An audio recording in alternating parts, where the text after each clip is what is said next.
Hi. Welcome back to my OpenPLC series. In this video, I'll show you how to simulate ladder logic in OpenPLC using an Arduino Uno. This allows you to learn PLC programming without a real PLC. An Arduino is all you need. Let's get started. In this video, the Arduino Uno will be used as a slave device for the OpenPLC runtime. To make this work, we need to install the OpenPLC runtime on the Arduino. On this page, you can download the runtime code that matches your board, and then upload it to the Arduino. Before uploading the program to the Arduino board, I will make a small modification to the Uno file. Since I don't want to use external pull-down resistors in the wiring, and I plan to use ground as a common reference, I will configure all input pins as internal pull-up inputs in the setup section. With this configuration, each input is normally in a high state and will become low when it is connected to ground. Because of that, in the loop section the input reading is inverted, so the logical state sent to OpenPLC matches the actual field condition. In this code, you can also clearly see which Arduino pins are assigned as inputs and which ones are used as outputs, making it easier to understand the I/O mapping between the Arduino and the OpenPLC ladder program. Next, since I installed the OpenPLC runtime on Ubuntu running in WSL, we need to make sure the Arduino port connected in Windows can be accessed from WSL. The first command is used to display a list of USB devices currently connected to Windows. From this list, we can identify the Arduino board along with its bus ID.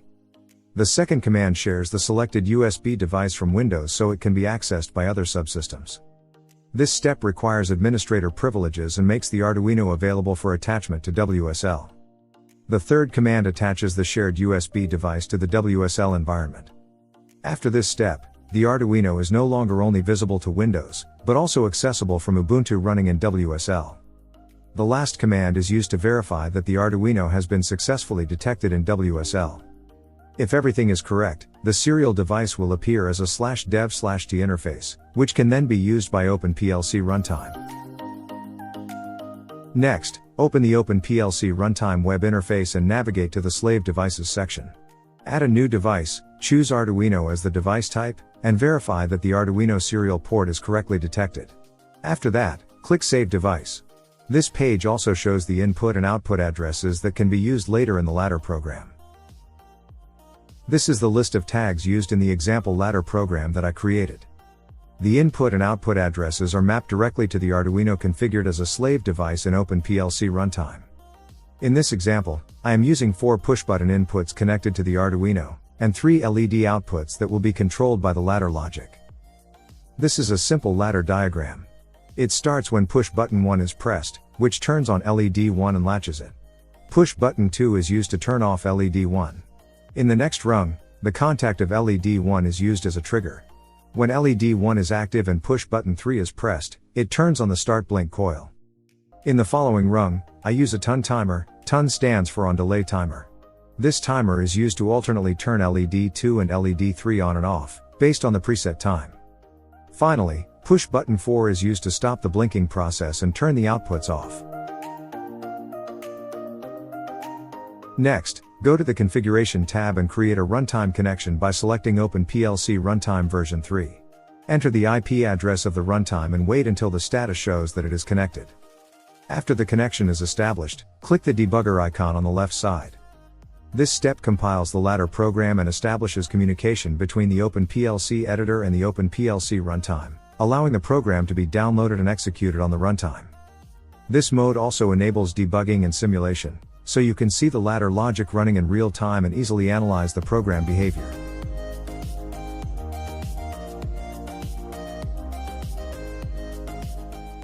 Here you can see the OpenPLC editor on the left side and the OpenPLC runtime web interface on the right side. On the left, the ladder program is already compiled and running, and the status shows that the PLC is online. The ladder diagram displays the logic we discussed earlier, including the latch for LED 1 and the blink sequence controlled by the timer. When the program is running, the active rungs, contacts, and coils are highlighted in green, making it easy to follow the logic flow in real time. This monitoring feature allows us to debug and simulate the program easily, while directly observing the interaction between the ladder diagram and the Arduino hardware in real time.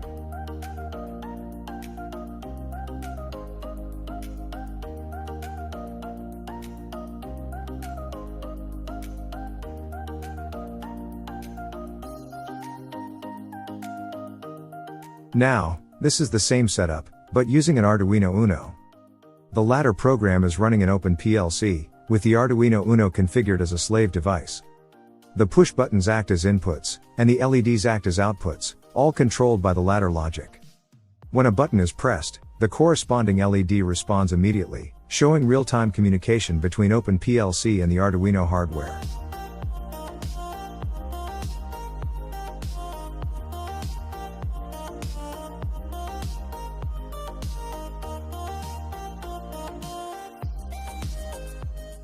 To conclude, this demonstration shows that OpenPLC can be used to simulate and run ladder logic without a physical PLC.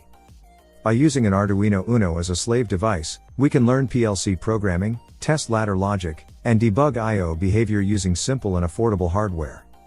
This setup is very useful for learning, experimentation, and prototyping before moving to an actual PLC. Thank you for watching. Don't forget to like, share, and subscribe. See you in the next video.